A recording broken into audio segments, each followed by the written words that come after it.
Thank you, everybody. Please have a seat. Please have a seat. What a beautiful day. A wonderful day to celebrate teachers and teaching. I am honored to welcome this group of outstanding teachers behind me to the White House. They are the best of the best. And even though we can never really thank teachers enough, today's a chance to offer them a small token of our appreciation for the difference they make in the lives of our children and the future of our country. I want to start by acknowledging somebody who I think will end up being one of the greatest secretaries of education we've ever had. Couldn't not be more passionate about making sure that our young people get a great start in life, and that's Arne Duncan. Give him a big round of applause.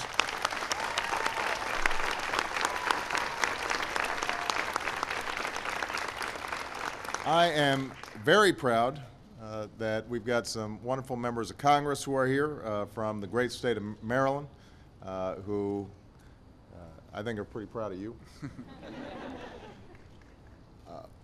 As I've said before, it's not just the winners of the Super Bowl who deserve to be celebrated.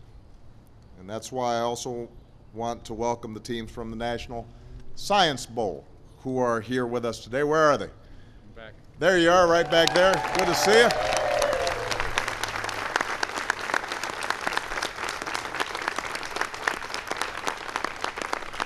Secretary Chu told me that you all did a great job this year, so congratulations. And finally, I want to congratulate our state and national teachers of the year. Now, I'm not sure if you can tell, but it's been a while since I was in school. I haven't had to ask for a hall pass in a few years. I think it is important to note, this is off script, but the Teacher of the Year from Hawaii, where is she? Wave. Teaches at the first school I ever went to, Noelani School up in Manoa in Hawaii.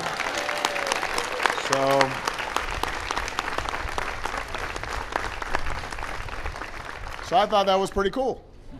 I went there in first grade. It's a wonderful school. But even after all this time, I still remember the special teachers that touched my life. And we all do. We remember the way they challenged us, the way they made us feel, how they pushed us, the encouragement that they gave us, the values that they taught us, the way they helped us to understand the world and analyze it and ask questions. They helped us become the people that we are today. For me, one of those people was my fifth grade teacher, Miss Mabel Hefty. When I walked into Miss Hefty's classroom for the first time, I was a new kid who had been living overseas for a few years, had a funny name nobody could pronounce, but she didn't let me withdraw into myself. She helped me believe that I had something special to say. She made me feel special. She reinforced the sense of empathy and thoughtfulness that my mother and my grandparents had tried hard to instill in me. And that's a lesson that I still carry with me as president. Miss Hefty is no longer with us, but I often think about her and how much of a difference she made in my life. And everybody's got a story like that, about that teacher who made the extra effort to shape our lives in important ways. What people, I think, don't realize is just how much work and how much sacrifice it takes to make that connection. You know, my sister is a teacher, and so I've had the occasion of just watching her preparing lesson plans and then going out of her way to call that student who she thinks has potential but slipping away, and working with parents who maybe don't know how to support their kids. And it's tiring work. But how incredibly gratifying it must be because in the end, the most effective teachers are the ones who are constantly striving to get better and help their students get better.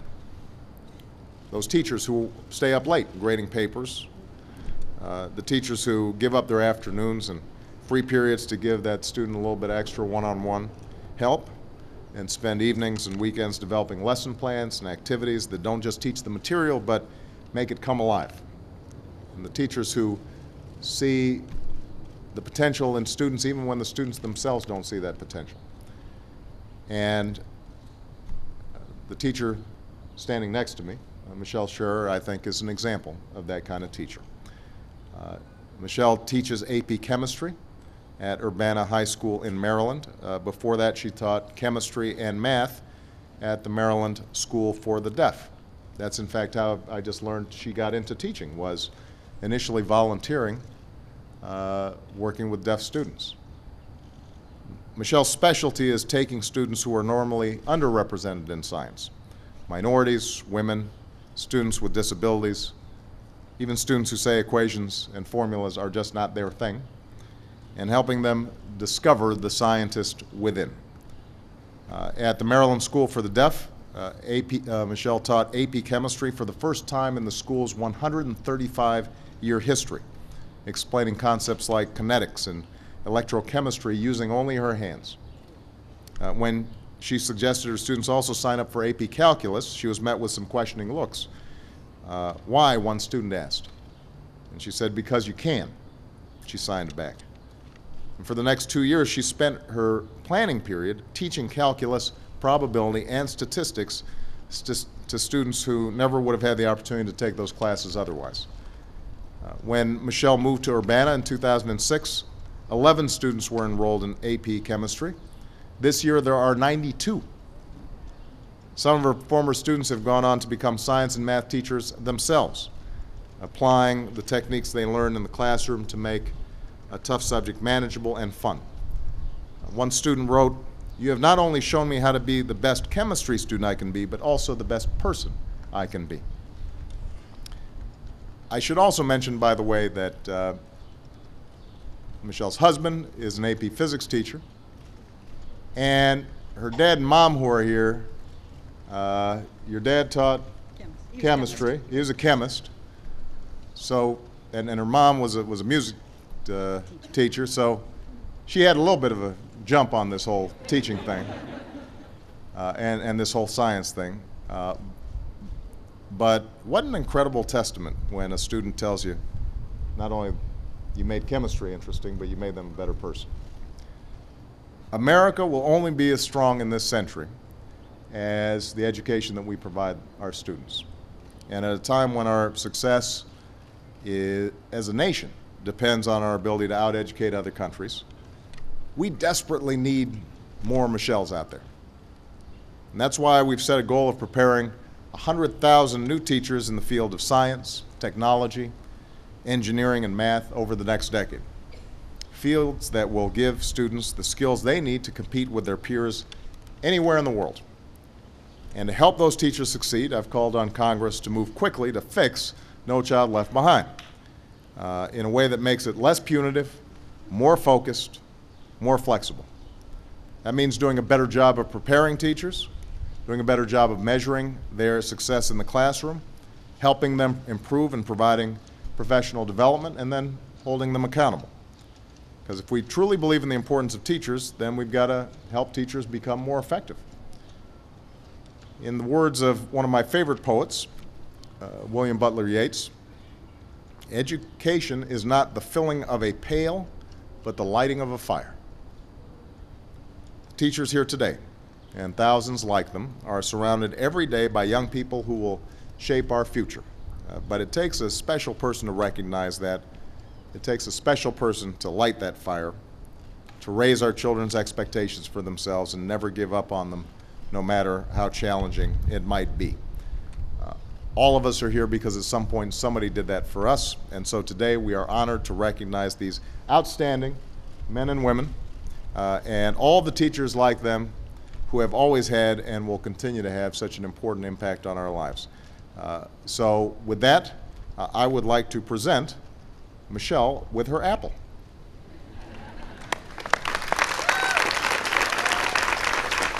Let's get up and down and podium. Get a good picture.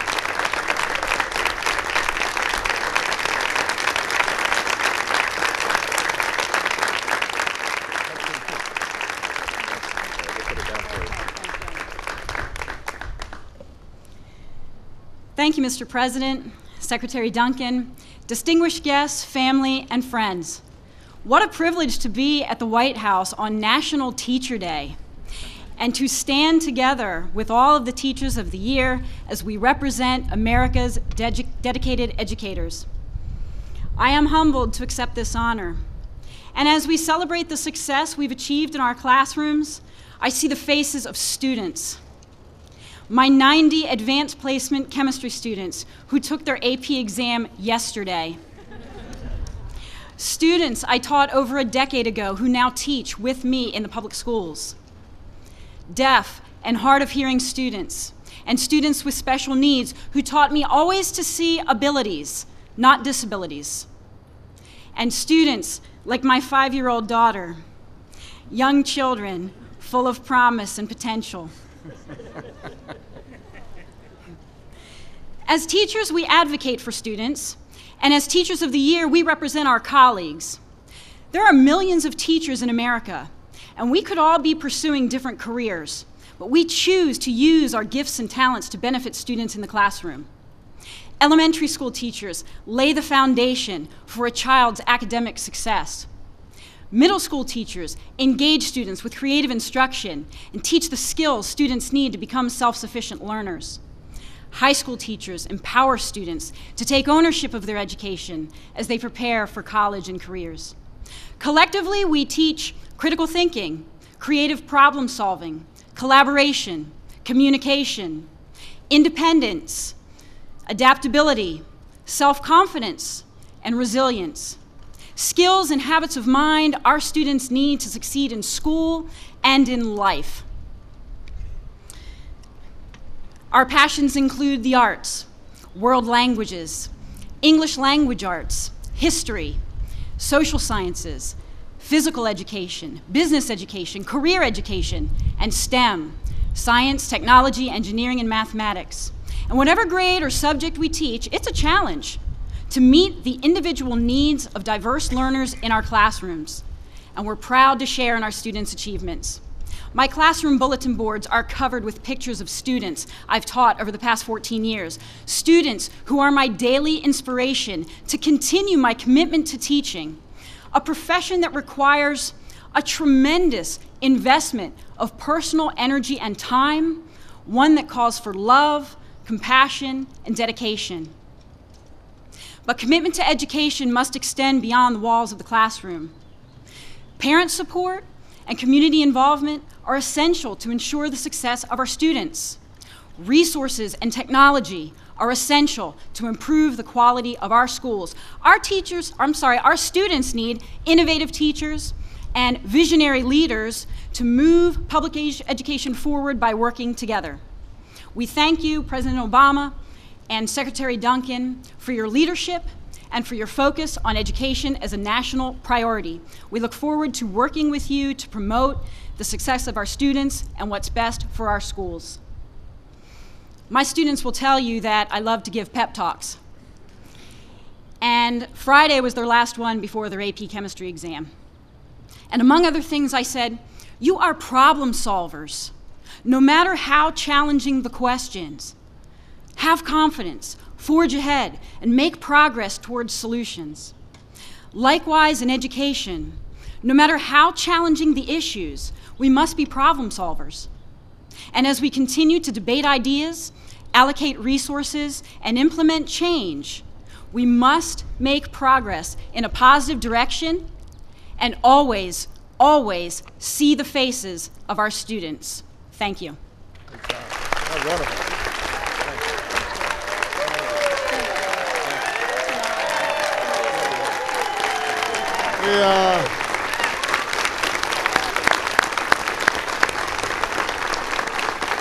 I think you can see why Michelle's Teacher of the Year. I think I'm going to send her up to Congress to give them a pep talk.